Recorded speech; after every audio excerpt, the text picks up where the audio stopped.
Aparat Polda Kepulauan Riau Kepri menggerebek dua kamar di sebuah apartemen mewah yang menjadi markas judi online yang diyakini terbesar di kawasan Kepulauan Riau. Para pelaku yang juga pasangan suami istri ini merupakan pemilik 3 aplikasi judol yang meraup keuntungan 500 juta hingga 1 miliar rupiah setiap harinya. Polda Kepri menggerebek dua kamar yang terletak di lantai 2 dan 17 di sebuah apartemen di kawasan Pelita Batam. 11 orang yang merupakan pemilik aplikasi dan operator langsung diamankan polisi. Kapolda Kepri Irjen Yan Fitri mengatakan di dua kamar apartemen ini tempat para pelaku menjalankan bisnis judi online-nya. Di dalam kamar terdapat sejumlah peralatan komputer, belasan buku rekening dari berbagai macam bank, serta uang tunai ratusan juta rupiah. Pemilik aplikasi situs judul ini adalah pasangan suami istri. Dalam menjalankan bisnisnya, Pak Sutri ini mengelola 3 situs yang memiliki ratusan permainan judol. Dari ketiga situs ini, para pelaku bisa meraup keuntungan hingga 1 miliar rupiah per harinya. Situs-situs judi yang dikelola Pak Sutri ini sudah berjalan sejak 7 bulan lalu dan terkoneksi langsung dengan Kamboja. Untuk operator dan pekerja, pelaku merekrut karyawan dari berbagai daerah luar Batam. Para pekerja ini dilarang keluar dari apartemen untuk tidak berinteraksi dengan pihak luar. Bahkan ijazah dan identitas para pekerja ditahan pemilik situs judol ini. 3 aplikasi dengan di dalamnya ada ratusan permainan yang dikelola sudah selama 7 bulan oleh mereka. Mereka operator dan ownernya dari aplikasi itu. Mereka yang mengoperasikan. Polisi menduga para pelaku memiliki lokasi lain sebagai tempat untuk menjalankan bisnis judi online-nya. Dari Batam, Kepulauan Riau, Gusti Yonosa melaporkan. Pemirsa, Polda Metro Jaya kembali menangkap seorang buronan kasus judi online yang melibatkan oknum pegawai Komdiji. Dalam kasus ini, polisi telah menetapkan 24 tersangka dan menyita barang bukti uang tunai ratusan miliar rupiah.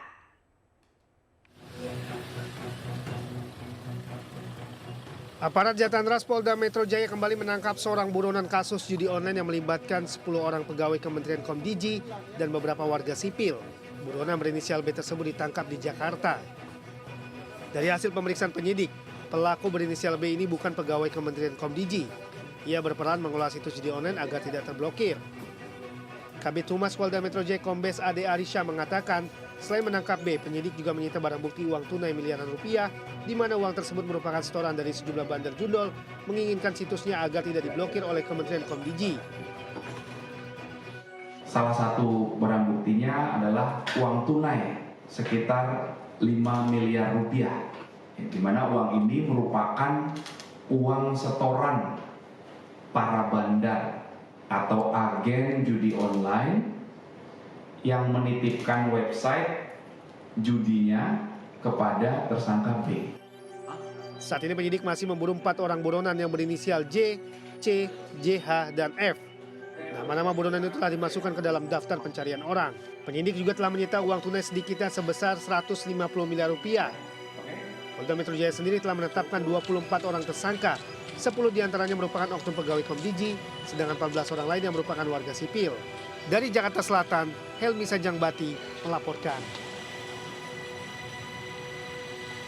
Pemirsa, untuk mengungkap lebih jauh motif penembakan, Kasat Reskrim Polres Solok Selatan AKP Rianto, polisi melakukan tes narkoba ke pelaku penembakan AKP Dadang. Sementara itu, suasana duka menyelimuti kedatangan jenazah korban penembakan AKP Rianto di rumah duka di Makassar.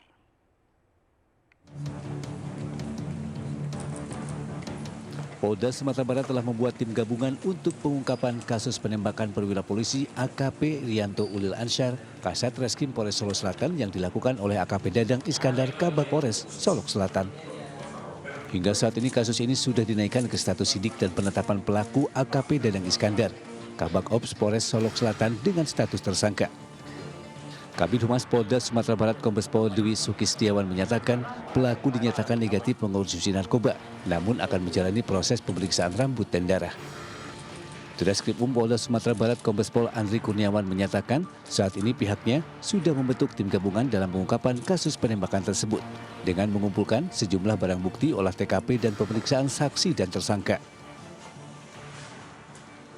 Terkait dengan motif kenapa yang bersangkutan melakukan adalah rasa tidak senang di mana rekanan pelaku ini dilakukan penegakan hukum oleh korban di Polres Solok Selatan, sehingga ketika yang bersangkutan mencoba meminta tolong, kemudian tidak ada respon, selanjutnya yang bersangkutan melakukan Sementara itu, sejak tiba di rumah duka, jenazah AKP Rianto Ulil masih disemayamkan di rumah duka di Jalan Antang Raya, Kota Makassar. Perwakilan anggota Kompolnas RI bahkan mendatangi rumah duka untuk mengucapkan bela sungkawa sekaligus meminta keterangan kepada orang tua dan keluarga korban.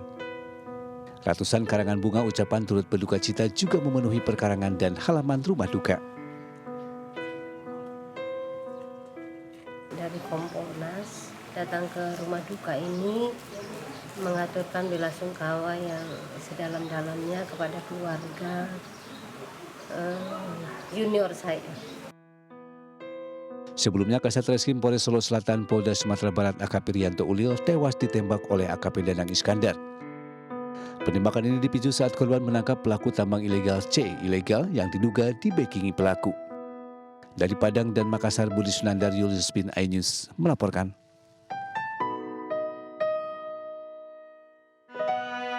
Beralih ke kasus penembakan polisi oleh polisi, pemirsa Polda Sumatera Barat membenarkan motif penembakan Kasat Reskrim Polres Solok Selatan AKP Rianto oleh Kabag Ops Polres Solok Selatan AKP Dadang Iskandar dilatar belakangi kasus tambang ilegal. Pelaku melakukan penembakan karena korban tidak mau diajak kompromi untuk membebaskan rekan pelaku, seorang pengusaha tambang yang ditangkap. Dalam kasus ini, pelaku dijerat hukuman mati.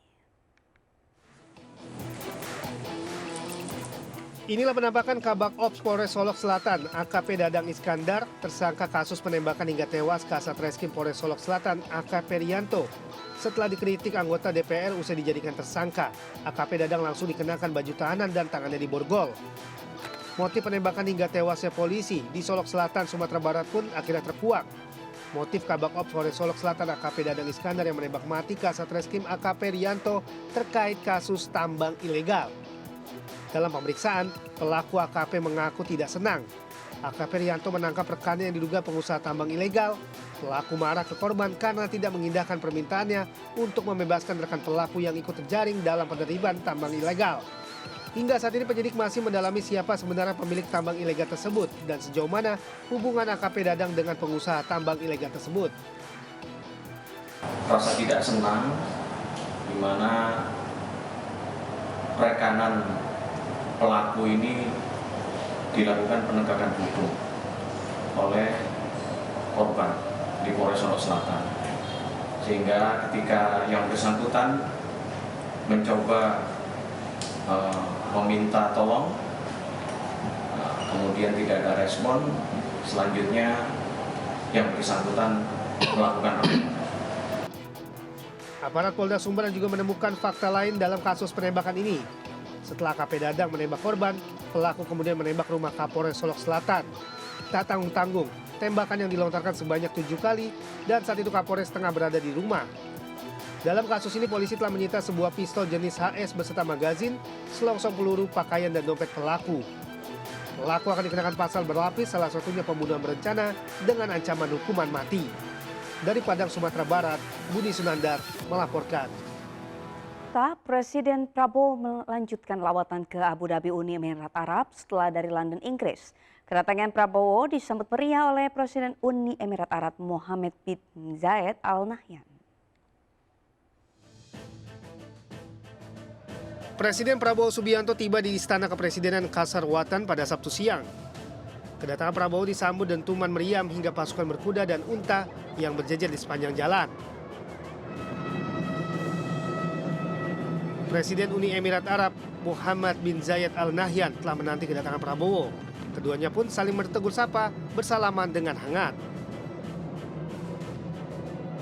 Di dalam ruangan, Prabowo juga disambut meriah dengan jajaran anak-anak sekolah yang membawa bendera merah putih serta bendera Uni Emirat Arab. Dalam lawatannya, Prabowo ke Abu Dhabi merupakan rangkaian kunjungan kenegaraan yang dilakukan Prabowo sejak 8 November lalu. Di Abu Dhabi, Prabowo tidak akan lama. Minggu ini Prabowo akan kembali ke Jakarta dan akan mengikuti Pilkada.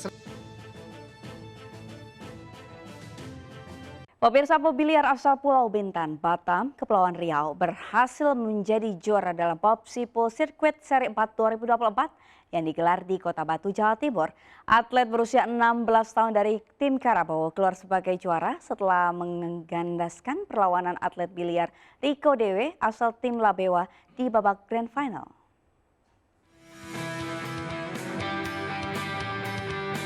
Babak final pertandingan biliar Popsiple Circuit Seri 4 2024 di Kota Batu, Jawa Timur yang mempertemukan Albert Januarta dari tim Karabau melawan Rico Dewe dari tim Labewa berjalan sengit.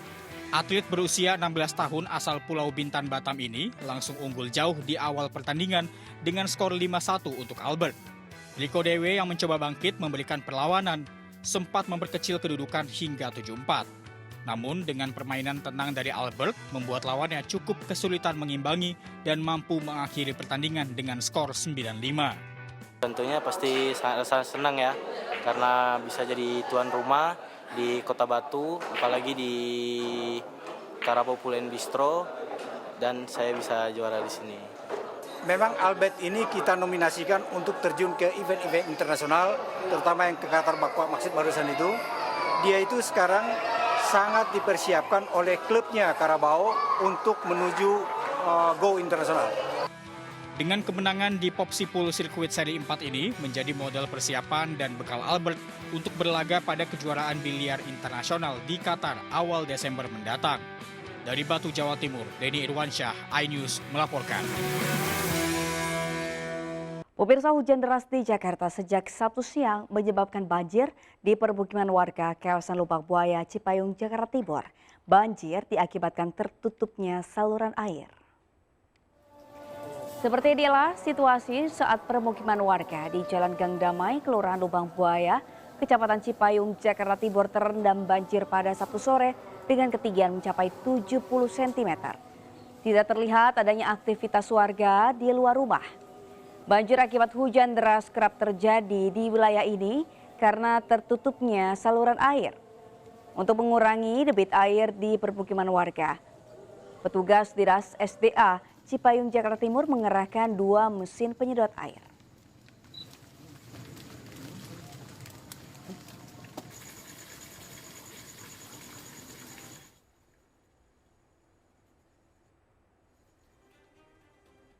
Pemirsa, banjir bandang menerjang Kabupaten Tapanuli Selatan, Sumatera Utara. Derasnya arus air membuat 5 rumah warga hanyut. Akibat banjir bandang ini, 2 orang meninggal dunia dan 1 balita selamat setelah terseret sejauh 300 meter dari lokasi.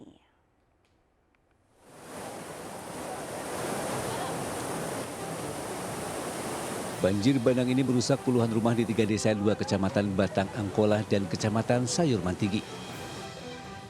Banjir bandang yang terjadi akibat hujan deras yang melanda Tapanuli Selatan pada Jumat petang hingga Sabtu pagi mengakibatkan Sungai Aik Siujam meluap.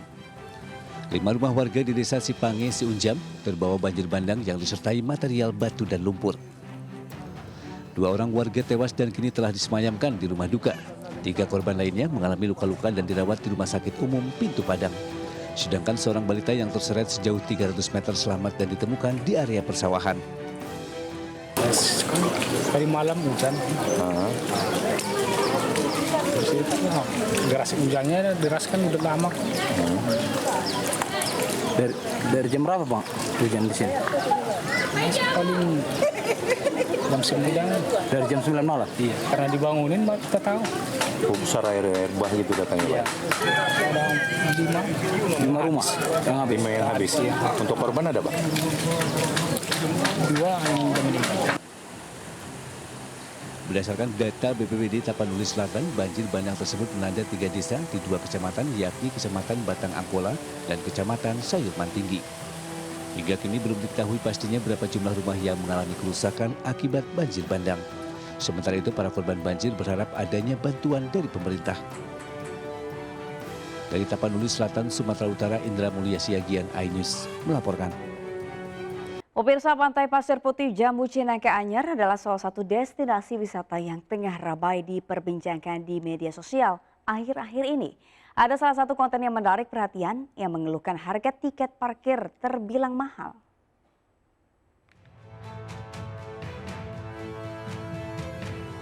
Di salah satu akun media sosial ini dalam narasinya menyebutkan bahwa harga tiket parkir di pantai tersebut mencapai Rp75.000 untuk 20 menit.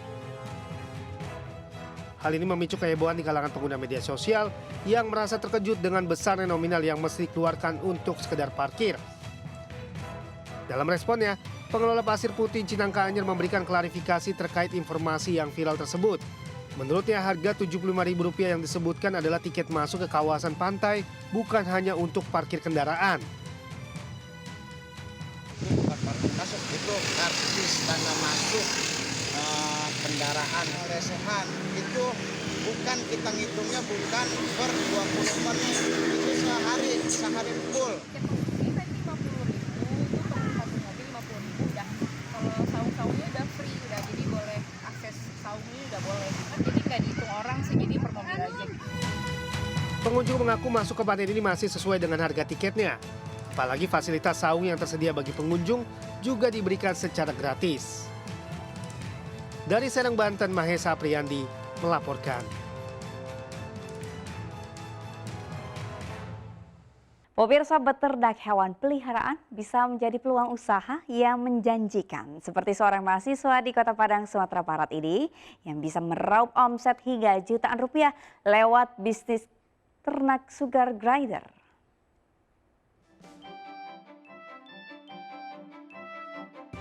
Sugar glider atau bahasa latinnya Petaurus breviceps ini dikenal memiliki selaput yang memanjang di antara kaki depan dan belakang.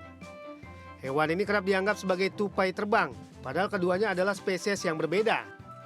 Dengan memanfaatkan ruang kosong di teras rumahnya di daerah asrama Brimo Padang Sari, Kecamatan Koto Tangah, Kota Padang, Asmi memelihara sugar glider lebih dari 50 ekor dari berbagai jenis. Mulai dari jenis klasik grey, white face, mozaik, leucistic, platinum, hingga crenimo yang saat ini menjadi sugar glider termahal di kelasnya. Di sela-sela kesibukannya sebagai mahasiswa, Asmi juga telaten mengurus hewan-hewan lucu berkantung ini, mulai dari melatihnya dengan melompat hingga memotong kukunya dan juga mengajaknya bermain. Dirinya membuktikan bahwa bisnis beternak sugar glider sangat menjanjikan saat ini. Berawal dari hobinya memelihara hewan unik yang kemudian berkembang menjadi bisnis hingga beromset jutaan rupiah per bulannya. Hobi awalnya dan sudah punya berbagai macam jenis. Ternyata respon pasar di Kota Padang sendiri bagus, di respon pasar makin kesini makin bagus. Jadinya ya hobi yang menghasilkan kayak gitu. Sugar glider ternakan Azmi dijual mulai dari harga Rp500.000 hingga Rp5 juta per ekornya, tergantung jenis dan karakter si hewan lucu ini. Tertarik ingin mencoba usaha ini? Tapi ingat, mesti telaten merawatnya supaya sugar glidernya tetap sehat dan lincah. Dari Padang, Sumatera Barat, Budi Sunandar melaporkan.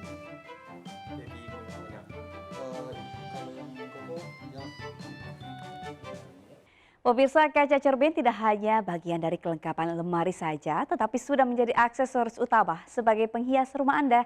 Tak heran jika usaha cermin estetik bisa laris manis dengan omset ratusan juta rupiah per bulannya.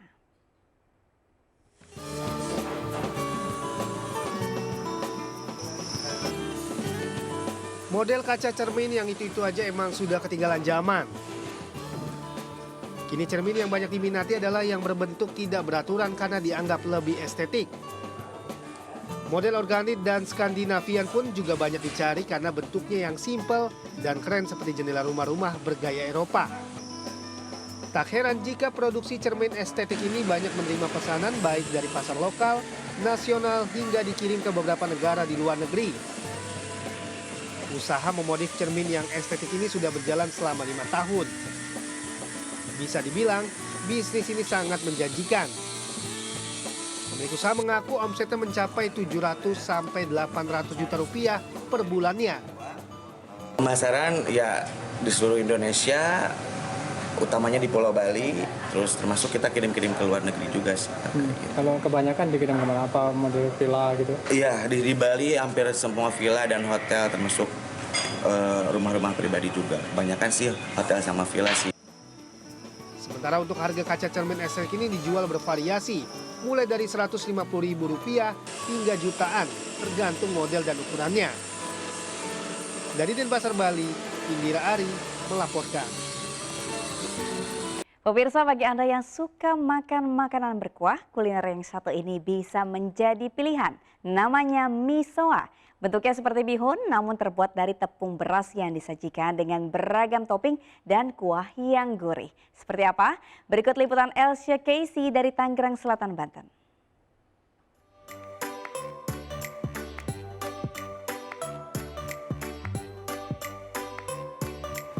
Suka makan makanan berkuah tapi bosan dengan menu yang itu-itu saja? Nah, kuliner misoa ini bisa menjadi pilihan. Misoa, kuliner khas dari negeri Cina ini, sekilas mirip dengan bihun. Bedanya misoa terbuat dari tepung beras yang tentunya lebih mengenyangkan. Di warung makan yang terletak di Tangerang Selatan ini, misoa disajikan dengan isian ayam rebus, jamur, ditambah kuah yang gurih, dan taburan bawang goreng. Nikmat. Saya nggak sabar untuk mencoba, pemirsa. Ini juga saya udah lihat ada jamur ya, besar banget pemirsa.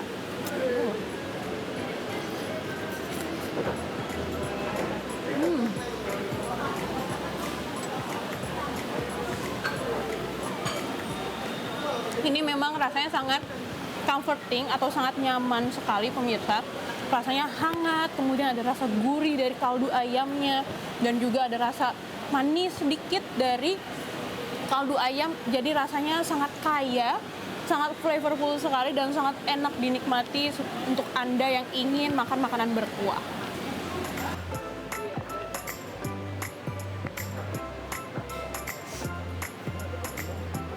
Pemirsa, di sini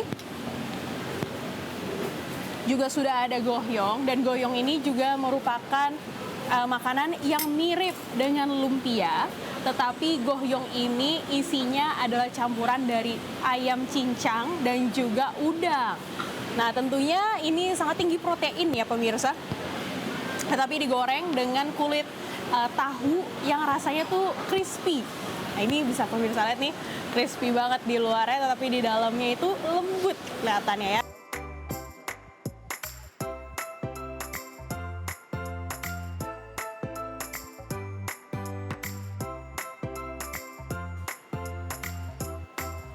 Pemirsa, nih sekarang saya sudah kenyang banget, dan memang makanan-makanan ini sangat cocok dimakan di tengah cuaca yang sekarang juga tidak menentu. Ini rasanya menghangatkan badan saya, membuat saya kembali berenergi untuk beraktivitas. Dari Tangerang, Elsia Casey, Ahmad Putra, iNews melaporkan. Pemirsa, Pulau Sabang yang berada di paling barat Indonesia punya keindahan alam yang beragam, salah satunya Pantai Tibur 3. Di lokasi ini Anda bisa menyaksikan keindahan matahari terbit dan melihat lebih dekat wisata sejarah Sumur 3 dengan airnya yang sangat jernih.